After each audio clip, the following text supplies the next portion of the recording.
ஆரம்பத்துல எப்படியோ இருந்துட்டோம், இப்ப நாங்க ஒரு நிலைக்கு வாரோம், நல்ல இபாதத்தோட இருக்கிற சமூகம் என்ன சொல்லும்?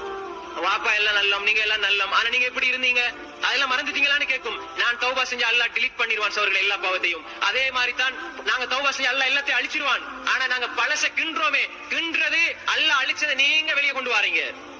இன்னைக்கு அப்படித்தானே சில பெண்கள் படிக்கிற காலத்துல என்ன செய்வாங்க, சில ஆண்கள் படிக்கிற காலத்துல தப்பு தவறு செஞ்சிருப்பாங்க, ஏதோ தவறான முறையில தொடர்பு வச்சிருப்பாங்க. இப்ப திருந்தி நல்ல புள்ளையா இருக்கிற நேரம் பழச எடுத்து கிண்டி போறது இருக்குதே, இது பெரிய பாவம் சோர்களே. ஆயிஷா ரலியல்லாஹு விஷயத்துல அல்ல கடுமையாக கண்டிக்கிறான், சஹாபாக்களை கண்டிக்கிறான்.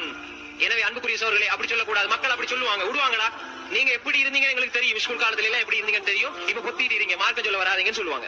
அப்படித்தானே? நீங்க உங்களோட அம்மா பாப்பா குடும்பம் எல்லாம் எப்படி இருந்தது தெரியும், இப்ப நீங்க எங்களுக்கு மார்க்கம் சொல்ல தெரியல, அல்லாஹ்னு மார்க்க சொல்லுவாங்க. இப்படி பழிக்கிறது இருக்கிற சோர்களே, மக்கள் இப்படி பழிப்பாங்களே, இது அல்லாஹ் ஒரு காலம் மன்னிக்க மாட்டான். மன்னிக்க மாட்டான் என்றால் அவர் மன்னிக்காதவரை, அதான் சொல்றேன். அவர் மன்னிக்கணும் விரும்பி, இல்லன்னா அல்லாஹ் மன்னிக்கிறது அல்லாஹ் ஹராம்.